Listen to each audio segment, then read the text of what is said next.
Donc je vous parlais à l'instant de nature humaine, de monter l'Everest. Et le concept ici, c'est que avoir tort, en un sens, c'est contraire à la nature humaine. En un sens, les mécanismes qui sont implantés dans votre cerveau d'ego et de décision et d'émotion ne sont pas construits pour vous permettre d'avoir tort de façon élégante, de façon efficace, de façon flexible et de façon productive. Et donc, toutes ces approches dont on parle aujourd'hui en Silicon Valley, de fail early, fail often, de mentalité expérimentale, de lean startup, c'est des choses qui sont contre nature pour l'être humain. Et donc, il est utile d'avoir une pratique, d'avoir une ressource, d'avoir une habitude, d'avoir une discipline qui vous permet de mettre en pratique les différents éléments dont on a parlé dans ce podcast. Et moi, tous ces éléments ont été rassemblés dans une chose. Et cette chose, c'est le plan de 90 jours. Le plan de 90 jours, c'est l'idée que mon année est divisée en 4 et que chaque bloc de 12 semaines va avoir un plan qui va être établi au départ et qui va être suivi de façon rigoureuse pendant les 12 semaines. Mais qu'au bout de 12 semaines, tout est remis sur la table. Tous mes objectifs, toutes mes visions, toutes mes hypothèses vont être remis, vont être réétablis, vont être réexaminés. Donc le plan de 90 jours fonctionne en 5 étapes.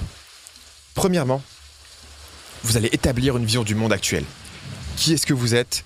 Quel est le marché sur lequel vous vous positionnez ? Quelle est la situation dans votre business ? Quelles sont vos ressources ? Quelles sont vos connaissances, etc. Vous allez établir une vision du monde telle que vous la voyez actuellement. Deuxièmement, vous allez établir des objectifs à long terme, de 3 ans. Et troisièmement, vous allez établir des objectifs à court terme de 90 jours.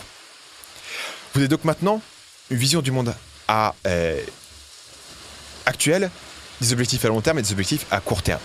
Vous allez pouvoir maintenant utiliser le plan de 90 jours pour créer des hypothèses, pour créer un plan, pour créer l'idée de si je fais telle action, j'aurai tel résultat, pour essayer d'atteindre vos objectifs à 90 jours. Mais l'importance là-dedans, ce n'est pas le processus que vous utilisez pour planifier. Ce qui est important dans le plan de 90 jours, c'est le 5e point. C'est qu'au bout de 90 jours, vous allez pouvoir réexaminer à partir de 0 l'ensemble de votre plan. Vous allez pouvoir réexaminer, est-ce que ma vision du monde était correcte ? Est-ce que mes objectifs étaient les bons ? Est-ce que les hypothèses que j'ai établies, le plan que j'ai établi fonctionnent ou non ? Est-ce que les résultats que j'ai prédits se sont matérialisés ? Et vous vous donnez la permission tous les 90 jours de renégocier l'ensemble de votre business, de vos projets, de votre approche du marketing. Et cette approche-là, des 90 jours, je vais souvent prendre une journée entière. Et parfois, c'est encore mieux si je peux prendre plus de temps pour essayer de tout repenser à partir de 0. Et ça prend un peu de temps. Au départ, quand vous vous dites « j'ai quand même passé une journée à créer un plan, j'aurais pu faire quelque chose de plus productif ». Mais sur le moyen terme, sur le long terme, vous allez avoir des gains énormes du fait de pouvoir examiner les choses de façon rationnelle, de façon objective, tous les 90 jours. Si le plan de 90 jours vous intéresse, je vous renvoie encore une fois sur le podcast Nomade Digital. En l'occurrence, c'est l'épisode 12 qu'on a enregistré entièrement sur cette idée du plan de 90 jours où vous verrez, moi, comment est-ce que j'établis de façon concrète mon plan et comment est-ce que mon collègue Paul, qui enregistre l'épisode avec moi, a lui-même, de façon indépendante, établi le même principe de plan de 90 jours et comment est-ce que lui le fait. Donc on parlera exactement de comment ça fonctionne, quels sont les bénéfices, etc. dans l'épisode complet du podcast Nomade Digital, qui est, je le rappelle, l'épisode 12. Donc vous tapez Nomade Digital, épisode 12 sur Google, vous trouverez ça très facilement.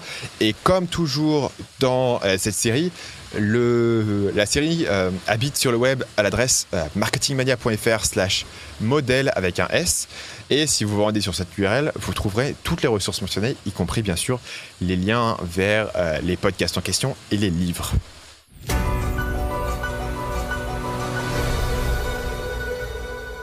Salut, c'est Stan, j'espère que vous avez apprécié cet extrait du podcast Marketing Mania. Bien sûr, vous pouvez retrouver l'ensemble des épisodes du podcast, y compris les instructions sur comment vous abonner sur l'application Apple Podcast ou sur votre téléphone Android en vous rendant sur mon site à l'adresse marketingmania.fr/podcast. Je vous ai mis le lien dans la description de cette vidéo.